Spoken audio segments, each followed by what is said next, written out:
If you're interested in the story behind the business headlines, check out Big Technology Podcast, my weekly show that features in-depth interviews with CEOs, researchers, and reformers in business and technology. Hi, I'm Alex Kantrowitz. I'm a longtime journalist, CNBC contributor, and the host of the show. I empty my Rolodex every Wednesday to bring you awesome episodes, so go check out Big Technology Podcast. It's available on all podcast apps. Would love to have you as a listener. Break language barriers instantly by translating up to 44 languages in real time with the HP AI PC, powered by the Intel Core Ultra processor. With the right tools, work doesn't have to feel like work. Learn more at hp.com/AI PC. Very charismatic, extroverted, loud-spoken people. And we would often be sitting in what we call these editorial meetings where we're talking about what's going on in the news that day. And I found myself struggling to share my ideas, speak up, and even be able to articulate my thoughts. And I knew it was beyond just being more introverted, because we all know the difference of introvert and extroverts. And of course, that's a personality style. But, I noticed that when I was around my friends and family, I had no problems communicating. But for some reason, because I was now in the workplace, I had all these thoughts in my brain saying, "Are you sure, Jessica? Do you really want to say that? Is your idea good?" And after a lot of introspection and a lot of talking with folks, I realized a lot of it actually had to do with the way I was raised, the beliefs and the principles and the values I was taught, which, of course, these are amazing values and we can talk about them. But I also discovered it didn't necessarily set me up for the workplace success, which is the valuing of being able to communicate, present your ideas, and advocate for yourself. Hey, I'm Kwame Christian, and you are about to step into the world of Negotiate Anything, the #1 negotiation podcast in the world, where we teach you how to make difficult conversations easier while getting more of what you want in the process. Each episode is packed with practical tips and strategies from the experts. We delve into negotiation, conflict resolution, and leadership skills that are crucial in both business and in life. Whether you're closing a deal, managing a team, or navigating personal relationships, Negotiate Anything provides you with the tools you need to succeed.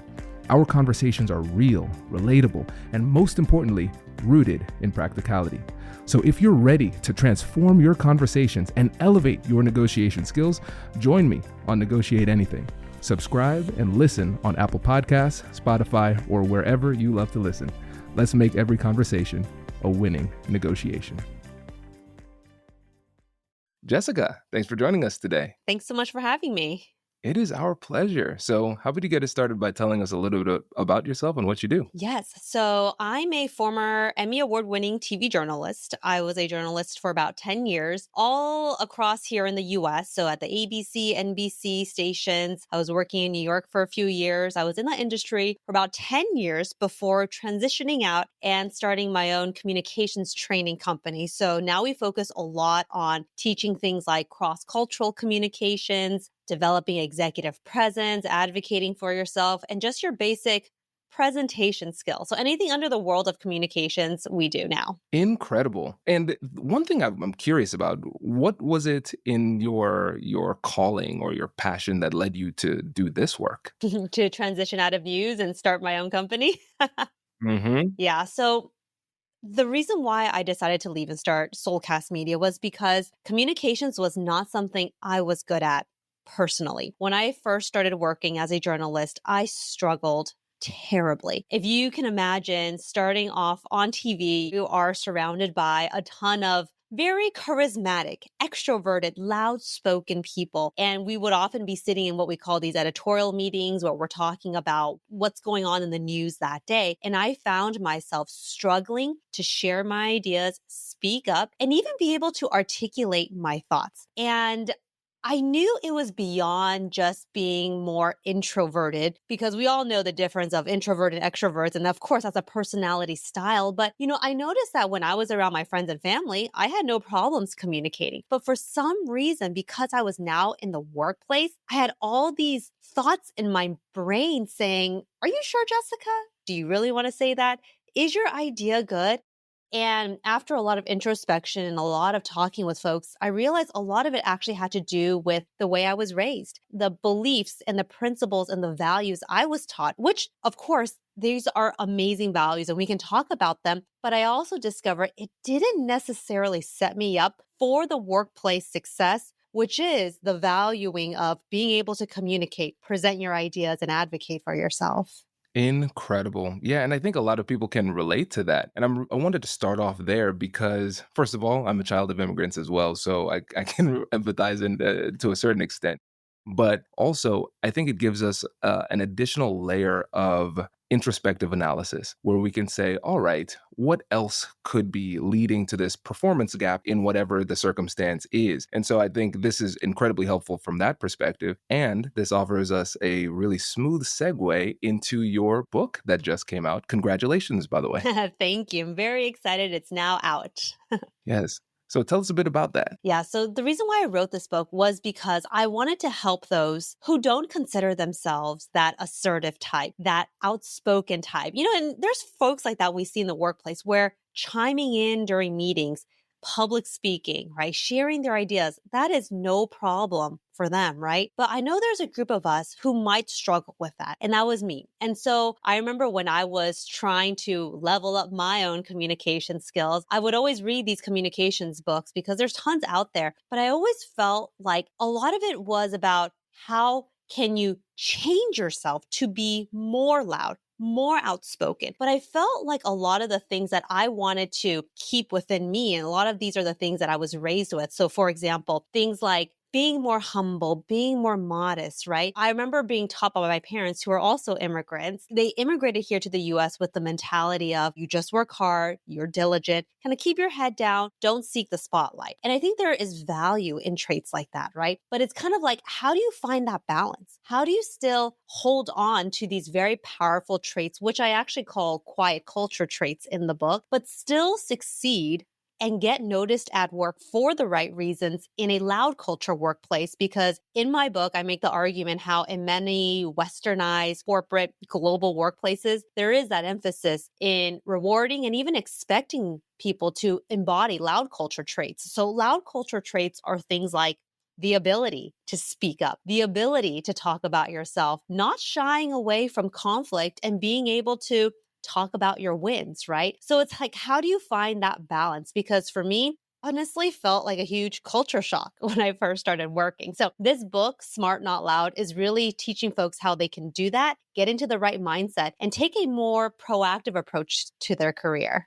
This is so necessary because I'm with you. When you think about a lot of the books that are out there on communication, really what a lot of authors are inadvertently doing is that they are codifying their own personality. So they're not saying this is what works for me in my experience. They're saying this is the way to do it. And you all need to be more like me. And so it's not that we don't know what it is to do. It's that it feels as though we are betraying ourselves and being incredibly inauthentic. It doesn't feel good even when we do it effectively. So it's really inspiring to see that there is a path forward to assertiveness and communication that is authentic to you, that can be successful or lead to success in our westernized workplaces. Exactly. The thesis of the book is really how can you still hold on to these amazing quiet culture traits, but still succeed in a loud culture world, which you have to in order to be able to unlock the best opportunities, get the promotions, get the new clients, right? So it's, yeah, how do you find that balance?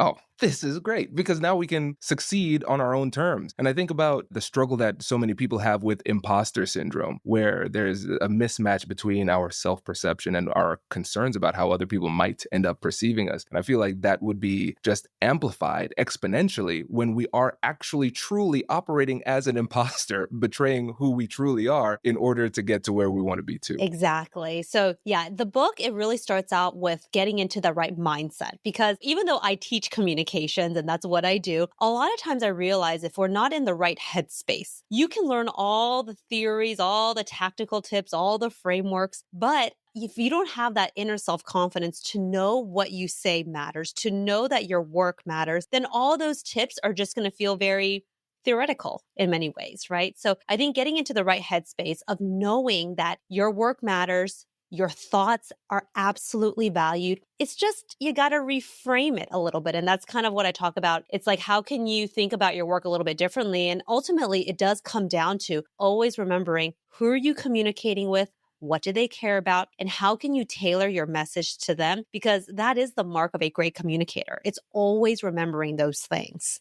This is incredibly helpful. And I love the fact that we're starting off with mindset too, because a lot of times we are, in certain circumstances, giving recipes to people who are afraid to get in the kitchen. That's something I recognized with me too, because I was afraid of having tough conversations for a long time. And it wasn't until I changed the way that I thought about it that it allowed me to actually put the skills into action. And I love the fact that we're starting there too. And when you're thinking about essentially that internal negotiation that has to occur, what are some of the challenges that people can experience when they are doing this hard work to shift their mindset in this way? I found that a lot of times it's easy. And I think it's human nature for us to often think in black and white, right? Either you are quiet or loud, loud or quiet, you speak or you don't speak, or you listen or don't speak, right? It's always this like, or you do, or, right?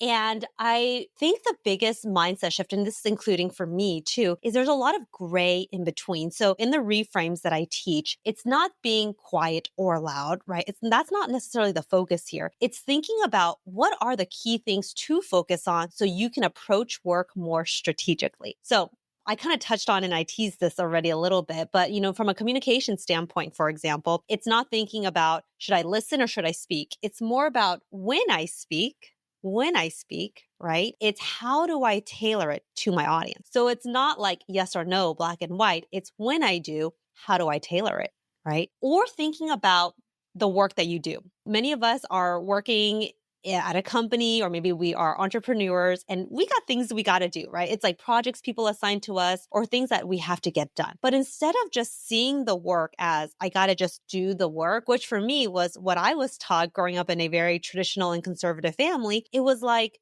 wait, how can you actually take this work that you have to do and leverage it for more opportunities? I think that's a very strategic way to think about it. And when I say leverage for more opportunities, it's like you did the work, you did a great job because you're smart, you're brilliant, but how can you now take that completed project and use it as a bridge to engage in conversations with another group, another department, so you can build visibility for yourself? Right? It's not just thinking in this singular way, in this siloed way, but it's expanding and maximizing opportunity. And one other one I'll give an example is, how do you handle compliments and talking about your wins? Because let's be real, when people hear somebody talk about, oh, look at how amazing I am, nobody likes that either, right? But the truth is, you got to get good at talking about your wins and celebrating the amazing work that you do, because that's how people are going to notice it. But how do you do it in a way that isn't obnoxious, right? And it does come down to communications, and it's being able to articulate, how did it benefit the team? How did it benefit the organization? And I have found most of the time, if you're excited about something, your colleagues, your team members, your manager, if you go in with an excited and proud tone of voice and you're saying how it has helped others, they're going to be excited for you too. So these little mindset shifts, they can truly transform how we feel and how confident we are in presenting our ideas in the workplace. There is so much to explore here, Jessica. This is great. So this might be a wee bit beyond the scope of the book, but when it comes to the way that you just shared, we could take some compliments, share our wins in a way that focuses on the benefit of the team. It sounds like not only would this be effective in terms of making us more comfortable with sharing our wins, it also sounds like if we were to layer this and analyze this through the lens of gender dynamics in the workplace, you're sharing your wins in a way that makes it less likely for you to incur social penalties if you're a woman sharing your successes. Absolutely. And we know that there is this bias of women being judged way more harshly when they present themselves a certain way. But I've always found that when we are more, let's say, intentional and strategic with how, and that's the thing, how we present that information, where we are leading with the value first, it is way harder to criticize a person, right? Because at the end of the day, you're putting others at the center of your message, of your communications. So, and I think this is funny because when I'm saying this, it's like, of course, it makes sense, right? But I think by default, human nature, right? We're thinking from our perspective all the time, right? How do we feel? What do we think, right? And this is our thoughts, right? But I think, and this is what I learned as a journalist on TV, you have to always put yourself in the shoes of the other person because that is how your message resonates. Hello, my friends. Before we get back to today's episode, I want to ask you a question. Have you ever wondered how to elevate your team's negotiation game and how you can help the folks on your team have better, difficult conversations? At the American Negotiation Institute, we offer transformative keynotes and workshops tailored to empower professionals with top-tier negotiation and conflict resolution skills. Whether it's a keynote for your next event or hands-on training for your team, we've got you covered. Don't just negotiate. Master the art with the American Negotiation Institute. Click the link in the description to find out more. Elevate, negotiate, and succeed.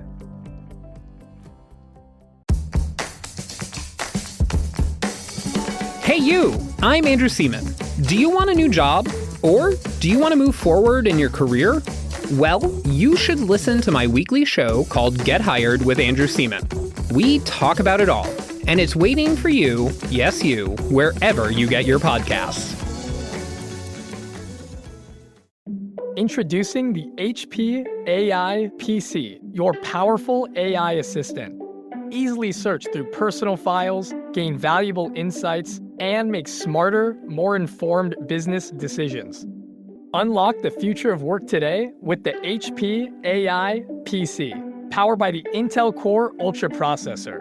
With the right tools, work doesn't have to feel like work. Learn more at hp.com/AIPC.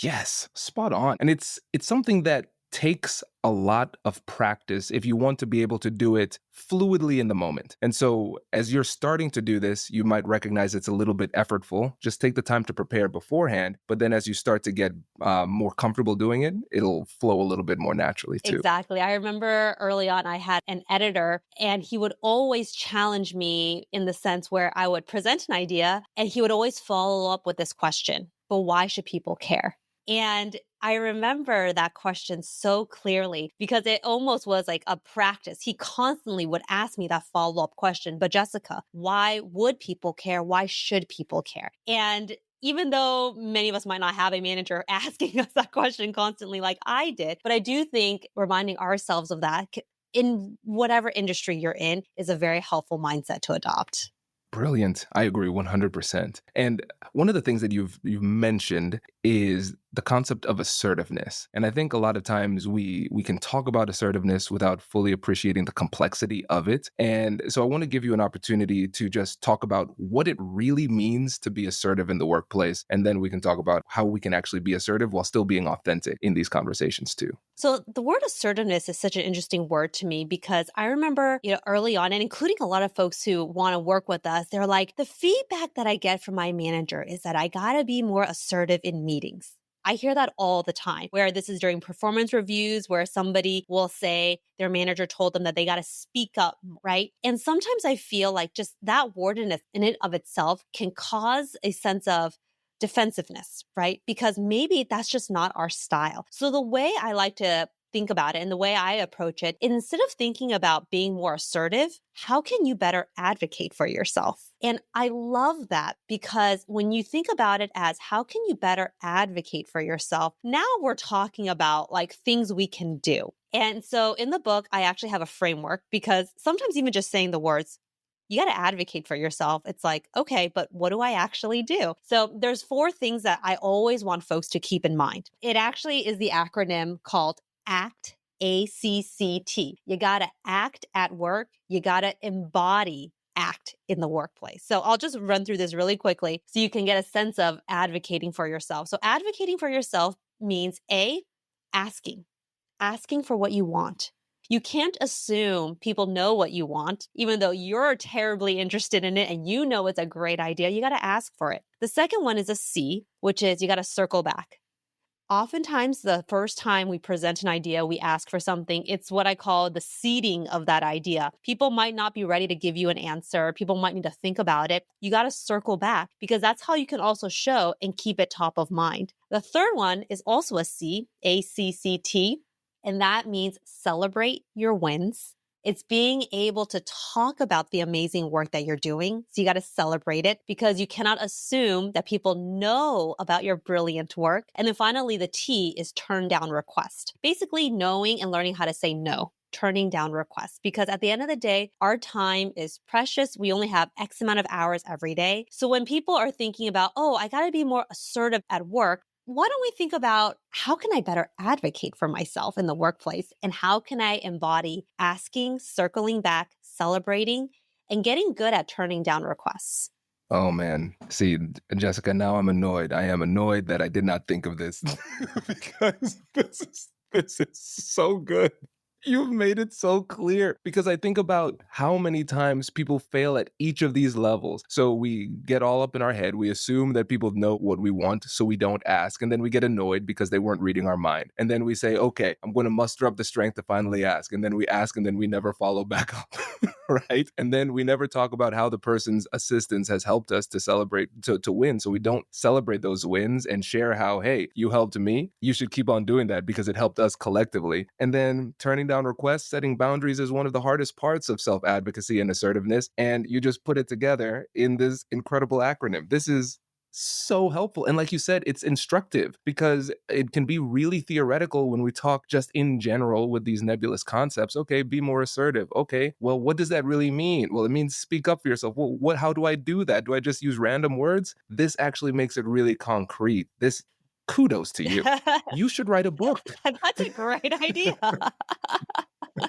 So yeah, I hope in putting it into this acronym, people will now be able to know, okay, this is what I got to do, or this is what I have to keep in mind. And I mean, we can dive into what each of these mean, and what to do, but at least from a high level, just knowing this can make a world of a difference. I agree. And I think one of the challenges that people have when it comes to circling back, sometimes they might feel as though they're nagging. That might be a fear that holds them back, or they might feel like they're being too pushy. What advice do you have for somebody who might hold themselves back because of those fears? Yeah. And let's be real. Sometimes it's awkward, right? It's like, oh my gosh, should I follow up? They should already know. Like I already talked about it once, right? But I have found the best opportunities are often because we follow up and we circle back with people. But the key is it's not just about saying, hey, circling back here, right? Because it's kind of like no one just likes that. So in the book, I talk about if you really want to be strategic with how you circle back, what you want to do is loop in or share a new piece of information to make that follow-up feel timely and fresh. And it also drives the conversation forward. So, for example, new piece of information can be something you read, a conversation you had, a new piece of data or research that you stumbled upon that you can offer as a way to be like, hey, since our last conversation about this idea I had, I saw this article that talked about A, B, and C. Now, suddenly that follow-up doesn't feel pushy or even annoying, right? It's more like, oh, that is interesting. Okay, and now you're back top of mind with that other person. That's so helpful. Yeah, because it seems more organic in that way. And I think, and you tell me what you think about this too. I'm assuming if you're on the receiving end of a fresh follow-up like this, you're less likely to be defensive in that conversation too. Exactly. Because when somebody was like, if somebody just says, hey, circling back, do you have an answer or can I get your thoughts on this? It's like, obviously I haven't gotten to it because I just haven't had the bandwidth or I just don't have the time. But when you're offering something new, suddenly it's more interesting. And now the person is more intrigued by it, right? And so I think when we also talk about perception in the workplace, right, it's also constantly keeping in mind, like, what new value are you offering? And I feel like this is a great opportunity to show that you care about this, you're persistent about it, and you're still thinking about it, and you're letting them know by giving them all this new data, research, or whatever information that you've collected. I like it. Now that makes a lot of sense. And now I've been married for 14 years, and now I'm thinking to myself, man, this is great in relationships too. No, That totally. would be Like if you really- think about, I don't know, when I'm chatting with my husband about, I don't know, where do you want to eat for dinner, or where do you want to eat Saturday night, right? For example, and you're suggesting a restaurant, they're like, nah, they're lukewarm about it. And then maybe it's Thursday night, and you're like, by the way, that restaurant I suggested, they just got an award, and now suddenly it's like new, fresh information, right? So it's just kind of like, how can you keep it top of mind and make it more interesting? Absolutely. Oh, that's great. That is really great. And now let's talk about number 4, because I think this is where people really struggle. And just setting boundaries, barriers, turning down requests. Sometimes we're afraid of offending the other side, hurting people's feelings. We feel like we should do this as a team player. Let's talk about this from the inside out. How do you overcome those concerns first? And then how do you actually set those boundaries? This one was a really hard one for me personally to do because I think some of you might relate to this, but as a people pleaser, as somebody who wants to be perceived as a team player, can you even say no? Right? Is it more you just got to say yes to a lot of things so you are perceived as like, you're a collaborator, right? It's like, do you even have the option to say no? So the way I like to think about it is in 2 ways. So the first is, how do you say no? And the second one is, maybe you don't say no, but how do you follow up in a conversation about it? So let me talk about the strategy. So if you do want to say no because somebody just keeps throwing you projects that don't necessarily accelerate your career or help you, and your time is very limited, you're busy with other things, you want to think about 3 things. It's called TEF. The first is your tone. When you are essentially turning down a request or saying no, you got to be mindful of your tone of voice and establishing that this is actually what you mean, like in a neutral, matter-of-fact way. The E is just quickly explaining why you're not the best person for this. Give one high-level reason, and then F is follow up with options. So essentially, here's an example, and this is how I would say it. If somebody's like, hey, can you help me with this like small Excel project? And you're like, oh my God, I have a huge deadline that I got to get to, and there's no way I can get to it, right? So in saying no, you want to say, hey, I can't get to this right now because I do have a large project and my deadline is this Friday. So that's your explanation. High level, right? But I do want to help you. So maybe circle back with me Monday and I can see if I can help you with this Excel project then. Now, the follow-up is the most important in saying no because you're still showing the other person that you want to help them and that you care. And that's part of building credibility, showing that you're a team player. It's just that you're not the right person for this right now because of other reasons. So that's how you can, I think, graciously turn down something that you just can't get to for whatever reason. Or it can just be like, I'm not the right person for this. Maybe talk to Jennifer. She might be a great resource for you, right? So again, giving them options so you're not leaving them hanging. Now, the reality is sometimes in the workplace, we cannot say no because there's a fire we got to put out. It's truly a project our manager told us to do. So we just got to do it. And you have to make that calculation of whether you can say no or you can't say no. So if you cannot say no and you just got to do it, then I say do it and do it well. Do a great job with that assignment. But now that you're done and the fire has been put out or that project is completed, try to schedule a one-on-one meeting with that person to let them know, like, hey, I'm happy to have helped you with this project and hopefully it helped you do A, B, and C. But I do want to try to focus my time a little bit more on these kinds of projects. And just having that conversation, it is a great way to let them know that you're still a team player, you helped them, but your priorities, you want to focus on something else. But you're not doing it in the time of need. You're doing it once you've already helped them.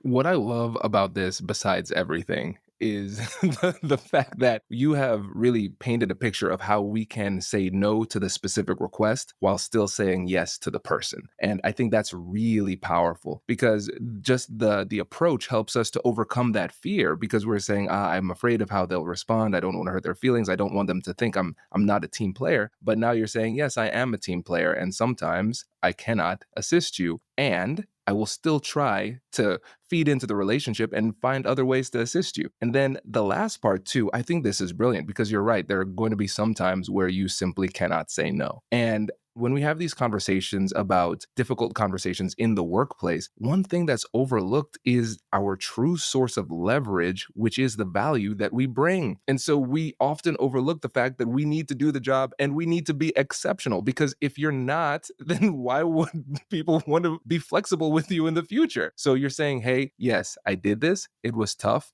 Going forward, let's discuss what we can do to create a future that is a little bit better for both of us going forward. So I think this is one of the most holistic approaches to setting boundaries while still reaffirming the relationship that I've heard on the podcast. So kudos. This is really, really helpful. I love that. And I think you put it so eloquently. It's like you're saying no to the project because it's not good for the kind of work that you want to focus on, but you are still saying yes to the person and trying to help them in other ways. And that's the key. Yes, absolutely. Jessica, this has been exceptional. Thank you so much for coming on the show. And before you go, please remind the listeners about the new book and how they can work with you and your team. Yes. So my new book is called Smart, Not Loud: How to Get Noticed at Work for All the Right Reasons. And I hope you all will check it out. At the end of the day, it is a tactical communications book. It's teaching folks how they can better advocate for themselves in the workplace, put themselves out there, all of it anchored in communications. And if we're not connected, do connect with me on LinkedIn. That's where I am most active, and I'm constantly posting communication tips there. So yes, just type in my name, Jessica Chen, and you can find me and let me know that you met me on this podcast.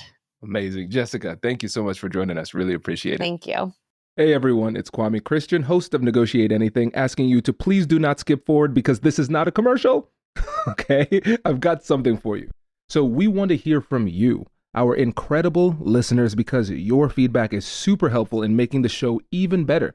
We've created a quick and fun form to get to know you, and this is your chance to make the show even closer to what you love. And here's the best part. If you fill out the form before December 31st, 2024, you'll be entered into a raffle to win a signed copy of my book delivered straight to your door. It only takes a few minutes, and your input will help to shape the future of Negotiate Anything. Find the form in the description of this episode, and we'll announce the winner in January. Who knows? It might be you. Thanks for helping us to make the show even better and even more connected to you. Good luck in the raffle.